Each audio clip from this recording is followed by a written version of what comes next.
ఢిల్లీ నుంచి బ్రేకింగ్ చూస్తున్నాము. ఎమ్మెల్సీ కవితకు 7 రోజుల కస్టడీ విధించింది కోర్టు.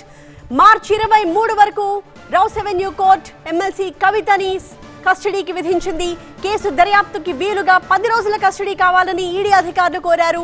కానీ 7 రోజుల కస్టడీకి కోర్టు అనుమతినిచ్చినట్టుగా తెలుస్తోంది.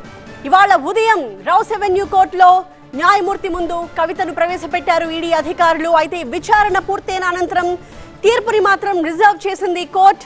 సాయంత్రం తీర్పు వెల్లడిస్తామని చెప్పింది. కొద్దిసేపటి క్రితం సరిగ్గా తీర్పుని వెలువరించింది.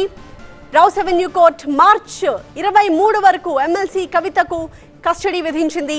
10 రోజుల కస్టడీ కావాలని ఈడీ అధికారులు జడ్జి ముందు వాదనలు వినిపించారు. అయితే కేవలం 7 రోజుల కస్టడీకి మాత్రమే కోర్టు అనుమతించింది. సో ఎమ్మెల్సీ కవితకు ఈడీ కస్టడీకి సంబంధించిన బిగ్ బ్రేకింగ్ న్యూస్ మనం చూస్తూ ఉన్నాము. 7 రోజుల కస్టడీకి సిబిఐ కోర్టు అనుమతించింది. ప్రస్తుతం రిమాండ్ రిపోర్ట్కి సంబంధించిన కాపీని మనం TV9 స్క్రీన్ మీద చూస్తున్నాము. ఈ నెల 23న మధ్యాహ్నం 12 గంటలకు మళ్ళీ కోర్టులో హాజరుపరచాలి అంటూ స్పష్టంగా ఈ ఆదేశాల్లో కోర్టు పేర్కొంది. అయితే కవిత ఇవాళ ఉదయం ఈడీ అధికారులు కోర్టులో ప్రవేశపెట్టే క్రమంలో చేసిన వ్యాఖ్యల్ని కూడా చూసాము. ఇది అక్రమమైన అరెస్ట్ అని, ఇది ఫ్యాబ్రికేటెడ్ కేసు అని, ఖచ్చితంగా కోర్టులో న్యాయపరంగా తాము ఈ కేసును ఎదుర్కొంటామంటూ కవిత చాలా ధీమాగా చెబుతూ ఇవాళ కోర్టుకి అటెండ్ అయ్యారు. అయితే ఇవాళ ఉదయం కవిత తరపు న్యాయవాది అలాగే ఈడీ తరపున న్యాయవాదులు కూడా వాదనలు వినిపించారు. వాదనలు విన్న అనంతరం తీర్పుని రిజర్వ్ చేసింది కోర్టు. అయితే అధికారులు కోరినట్టుగా 10 రోజుల కస్టడీకి మాత్రం కోర్టు అనుమతించలేదు. 7 రోజుల ఈడీ కస్టడీకి కోర్టు అనుమతించింది. మార్చి 23 వరకు కూడా ఈడీ అధికారుల కస్టడీలో ఎమ్మెల్సీ కవిత ఉండబోతున్నారు. రౌస్ అవెన్యూ కోర్టు ఇచ్చిన తాజా తీర్పు ప్రకారం మళ్ళీ ఈ నెల 23న మధ్యాహ్నం 12 గంటలకు తిరిగి ఆమెని కోర్టులో హాజరుపరచాలి అంటూ కూడా కోర్టు స్పష్టమైన ఆదేశాలు జారీ చేసింది. ఎమ్మెల్సీ కవితకు 7 రోజుల కస్టడీ విధించిన కోర్టు ఆర్డర్ కాపీని మనం చూస్తున్నాము. మార్చి 23 వరకు 7 రోజుల పాటు కస్టడీలో ఉండబోతున్నారు ఎమ్మెల్సీ కవిత. కేసు దర్యాప్తుకి వీలుగా ఆమె నుంచి అవసరమైనంత సమాచారాన్ని సేకరించడానికి వీలుగా 10 రోజుల పాటు కవితని తమ కస్టడీకి అప్పగించాలని ఈడీ అధికారులు విజ్ఞప్తి చేశారు. అందుకు సంబంధించిన ఆర్గ్యుమెంట్స్ కూడా కోర్టు ముందు వినిపించారు. అయితే కోర్టు మాత్రం 7 రోజుల పాటు ఆమెని ఈడీ అధికారుల కస్టడీలో ఉండడానికి అనుమతినిచ్చింది. అంటే మార్చి 23 వరకు కూడా ఆమె ఈడీ అధికారుల కస్టడీలో ఉండబోతున్నారు. ఈడీ అధికారులు ఢిల్లీ లిక్కర్ స్కామ్కి సంబంధించి సంధించే ప్రశ్నలన్నిటికీ కూడా ఆమె సమాధానం చెప్పబోతున్నారు. ఇవాళ ఉదయం న్యాయమూర్తి ముందు హాజరుపరిచే క్రమంలో కవిత ముఖ కవళికల్ని మనం చూస్తున్నాము. చాలా గంభీరంగా ఆమె కనిపించారు. చాలా కాన్ఫిడెంట్గా అడుగులు ముందుకు వేసుకుంటూ అక్కడ ఉన్న మీడియా ప్రతినిధులందరినీ కూడా అడ్రస్ చేస్తూ ఇది ఇల్లీగల్ కేసు అని చెప్పి, ఫ్యాబ్రికేటెడ్ కేసు అని చెప్పి, ఈ అరెస్ట్ చాలా అక్రమం అంటూ ఆమె వ్యాఖ్యానించారు. అలాగే లీగల్గా తాము ఈ విషయంలో ఫైట్ చేస్తామని కూడా కవిత చెప్పారు. మా అసోసియేట్ ఎడిటర్ మహాత్మా ఢిల్లీ నుంచి లైవ్లో జాయిన్ అవుతున్నారు తాజా అప్డేట్స్తో. మహాత్మా, కోర్టు ఆర్డర్ కాపీలో ఇంకా ఏం రాస్తుంది?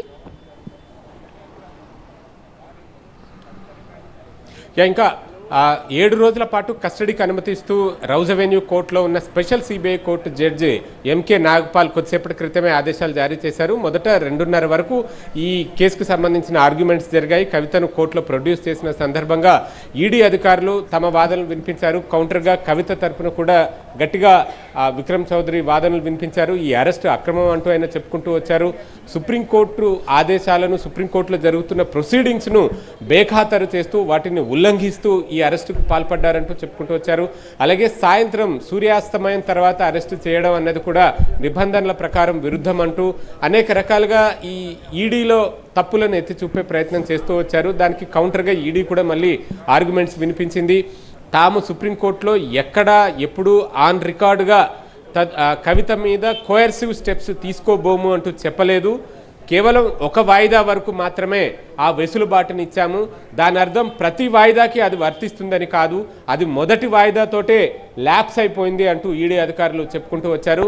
అయితే కవిత తరపున న్యాయవాదులు మాత్రం ఈ సుప్రీంకోర్టు ప్రొసీడింగ్స్ని బేఖాతరు చేస్తూనే ఈడీ ఈ తరహాలో దుందుడుకుగా వ్యవహరించిందంటూ చెప్పే ప్రయత్నం చేసినప్పటికీ ఆమె మీద ఉన్న అభియోగాలను కూడా ఈడీ తరపు న్యాయవాదులు వివరించే ప్రయత్నం చేశారు. ఆమె పాత్ర ఎంత మేర ఉంది, మొత్తంగా ఇందులో ఇంకెవరెవరి పాత్ర ఉంది, అలాగే తాము కొన్ని అంశాల విషయంలో కన్ఫ్రంటేషన్ పద్ధతిలో మరొక ఇద్దరికి నోటీసులు పంపించాం, వాళ్ళని పిలిపించి కవితను వాళ్ళను ఎదురు బెదురుగా కూర్చోబెట్టి ప్రశ్నించాల్సిన అంశాలున్నాయి, రాబట్టాల్సిన సమాచారం ఉంది అంటూ వారు చెప్పుకుంటూ వచ్చారు.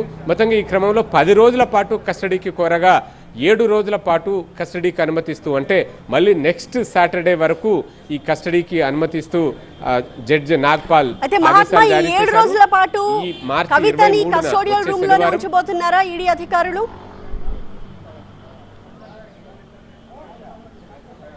కస్టడీలో భాగంగా ఎవరికైనా సరే ఈడీ కస్టడీకి అప్పగించినప్పుడు జన్పత్లో ఉన్న ఈడీ హెడ్ క్వార్టర్స్లోనే ఆ వ్యక్తిని ఉంచి 7 రోజుల పాటు విచారణ జరుపుతారు. 7వ రోజు కస్టడీ ముగిసిన రోజు మళ్ళీ తీసుకొచ్చి ఈ రౌజ్ అవెన్యూ కోర్టులో హాజరుపరుస్తారు. అయితే కస్టడీలో ఉన్న సమయంలో కుటుంబ సభ్యులు అలాగే న్యాయవాదులు వారు కలవడానికి ఒక 1 అవర్ విండో, స్పెషల్ విండో ఏర్పాటు చేస్తారు. ఆ 1 అవర్ వచ్చి కలిసి వెళ్ళడానికి ఆస్కారం ఉంటుంది.